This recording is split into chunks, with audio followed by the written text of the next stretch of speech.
Boy, oh boy, can life be confusing. And we can spend literally days and weeks and months of our lives trying to figure it out with our minds, trying to process it, trying to reflect on it, trying to organize it, trying to figure out the pros and cons of it, trying to analyze it, trying to rationalize it. And it can be this never ending process of really trying to figure things out.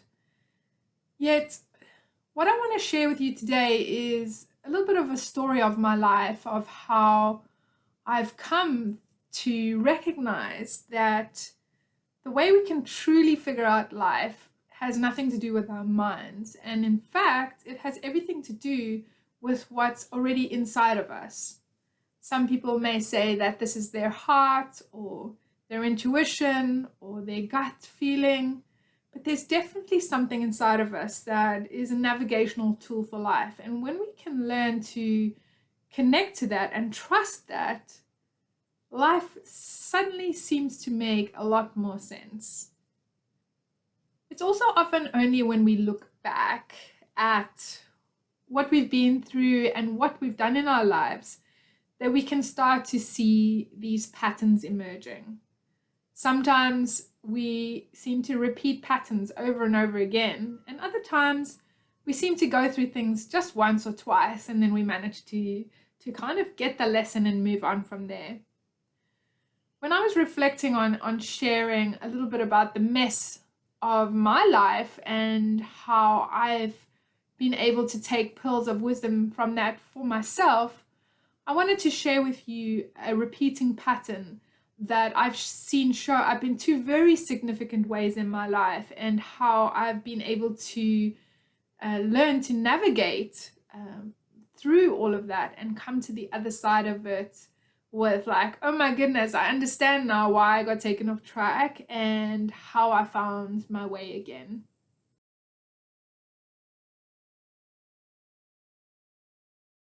What happened was that as I was getting towards the end of my high school years, the entire apartheid regime was falling apart, and that brought up a lot of fears for my parents about my safety and my security and my future in South Africa. And so, as a result of that, they spent a lot of time encouraging me and trying to convince me to leave South Africa and to make a life overseas, because they felt that that would be the best for me. Now, when you're a child and you have your parents in your life, they are the most significant adults around, and what they say holds a lot of weight. And so after I qualified from university as a early childhood educator, I went to work at a school for 1 year, and I absolutely loved it. I loved being a teacher. I loved the level of mastery that I achieved by spending 4 years of my life really diving into child psychology and understanding how little human beings function and what the dysfunction is. And I left university really feeling very well equipped to go into the education field and being a very effective and influential teacher. I feel that I created an amazing environment for my students, and I was very well supported by the other staff and the principal of the school, and it was just a wonderful time of my life. Then the doom and gloom of, it's time to get out of here, time to leave South Africa and make a new life, just seemed like I couldn't put it off for much longer. And so at the end of my first year of studies, I packed my bags and hopped on an aeroplane and I flew over to England to supposedly start my new life. And the next 7 months were some of the most excruciatingly painful months of my life, with so much hardship, so much disconnection from who I was as an individual, disconnection from my family, feeling totally alone. And, those are back in the days where almost no one I knew had a cell phone. They existed, but I definitely didn't have one. Phone calls, you couldn't call through Messenger or WhatsApp or any of these VoIP-based systems. And so, contact with my mum was limited to 20 or 30 minutes a week, and that was pretty much all I could afford And I used to buy these calling cards to call her once a week. And I remember standing at a train station in the middle of London and thinking that I am never going to bump into someone that I know here. And if I fall over in a ditch, I could die there and no one would even know that I was missing for like a week. And it terrified me. It terrified me that no one knew me, that I felt totally unseen in this landscape that I found myself in.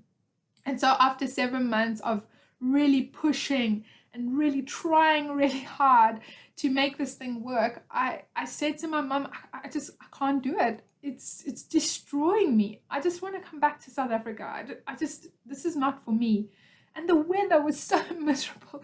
It just felt like it rained all the time, and I just felt like I didn't understand the culture. And man, it was a really hard time of my life.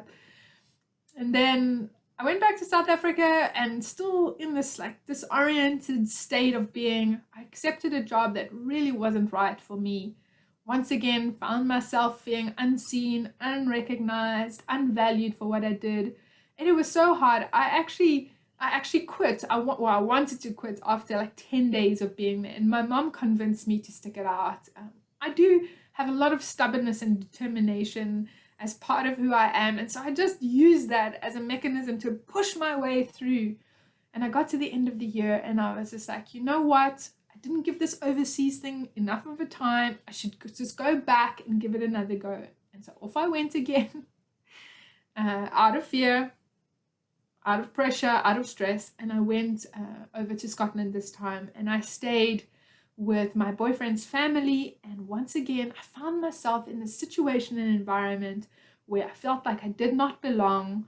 I felt like an outsider. I really did not feel welcomed or accepted or seen or valued in any way. I couldn't teach for a whole bunch of time when I first arrived because it took ages for them to validate my qualifications. And even when I got work at schools, I just never clicked in the same way that my first year of teaching did. Just nothing ever seemed to go right. I was ready to like just get out of there and just go back to South Africa. And my boyfriend at the time convinced me or urged me to stick it out for 3 months. And I remember creating this calendar where every single day I crossed off another day and another day and another day, just desperate to leave, just desperate to get out of this situation. And literally by gritting my teeth and forcing my way through, I made it to the end of the 3 months. But man, oh man, was I so ready to leave and just get out of there. Then I just knew from inside of me somewhere, this kind of like this aha, that for now, for this part of my life, South Africa is where I belong. This is where my network is. This is where my family is. This is where I train to be a master in my particular field. This is where I've already achieved success in my life. I'm just going to do the thing that I've always wanted to do since I was a child, to be an entrepreneur and have my own business. And I'm going to start my own school, and I'm just going to focus on all the things I love to do. I'm going to be as authentic as I am, and I'm going to do things guided from within me to do them in the way that feels healthiest and most aligned for me. And let's see what happens. Now, running a business can have its challenges, of course. All life can be challenging, but I seem to be able to navigate through those challenges quite effectively. And after running that business for about 8 years, I realized all of a sudden that I'd become a millionaire by accident. And in actual fact, when I was younger, I had specifically stated I never wanted to be a millionaire, because all the examples of millionaires that I'd had in my life up until that point, I definitely did not want to be like. They were troubled individuals, unhappy with their lives, unfulfilled. Yes, they had money, but there was this hollowness and this emptiness about them that just didn't seem right. And when I was young, I thought, well, if that's what it means to have money, I don't want it. But what I realized is by navigating from within and allowing myself to be guided from this internal navigation system, that I was able to achieve not only great personal success and this real deep feeling of success within me, But that also showed up as financial success in this material world. So, I wasn't operating out of a place of fear of survival. I was operating from a very authentic place, and it turned out amazingly. Another piece that came out of this is that I met the most amazing man, and we got married, and we had been together for about 3 years, married for about 3 years, together for about 5, when he said to me, I've got this history in my family, this past of being displaced from one country to another.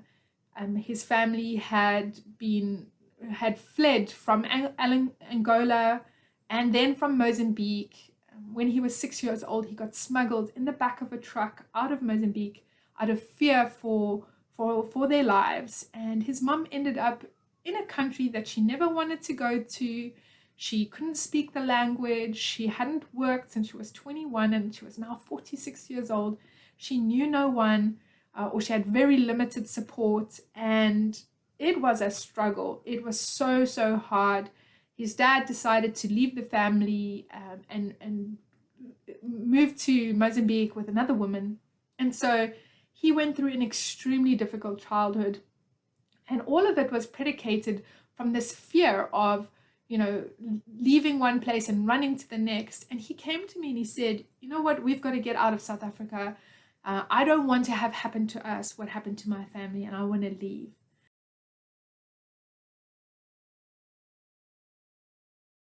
And so once again, looking back, I see now that I was in a situation where I was making decisions from a place of fear. I was being moved into action from the pressure and the stress and this fear of survival. So we sold everything, and by this point I actually had 2 really successful businesses. We had a house that was almost paid for, and off we left. We sold everything. We closed the door behind us. We wanted to make sure that we had no temptation to go back to South Africa, because somewhere I think we knew that this journey was going to be hard, and if we had a way out, we would take it. Whether that was a good thing or a bad thing, I don't really know, but it did mean that we made a lot of decisions through fear, a lot of decisions based out of a need for survival.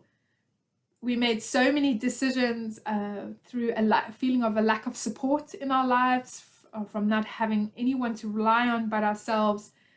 And we did create a business together, and while it did bring in money and we were able to survive off of it, and it did help us build a network of people through business networking, and through that came friends.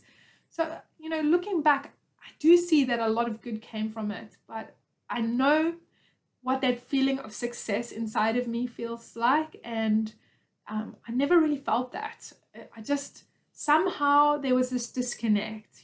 Financially we were doing okay, but that feeling of success just was not there. And then into my life came this most amazing thing, this practical tool that shows you specifically how to navigate, how to connect to your navigation tool, and how to know when and where you're being pulled off track. And this is exactly what I needed, because in the 10 years leading up to that point, I had got so lost. I had descended into depression. I was afraid to share that with anybody in my life, because my parents so desperately wanted us to succeed in a new place, and I just could not bring myself to share my pain and my struggle with them, because I wanted them to be proud of us. I wanted them to think that we were doing so well. And that hardship that I felt inside of me, it literally got bottled up and trapped, because I felt like there was no outlet. Yes, I had made friends here, but they weren't lifelong friends. They weren't people that I felt that I could unburden what I was holding inside of me onto. And thank goodness my husband was there, because without him, I'm not sure where I would have ended up. I went right to the depths of suicidal thoughts and self-harm. I never acted on any of those, but it was really prevalent in my life. It felt like a really long, dark time. And then I started to reconnect to my intuition. I started to reconnect to something that I had done, as it seems, quite naturally when I was younger.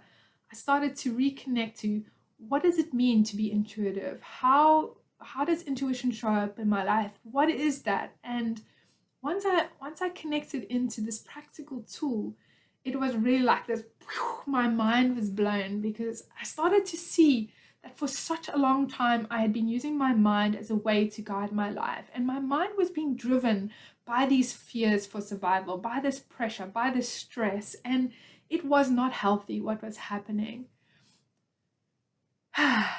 It was such a relief to start following my design.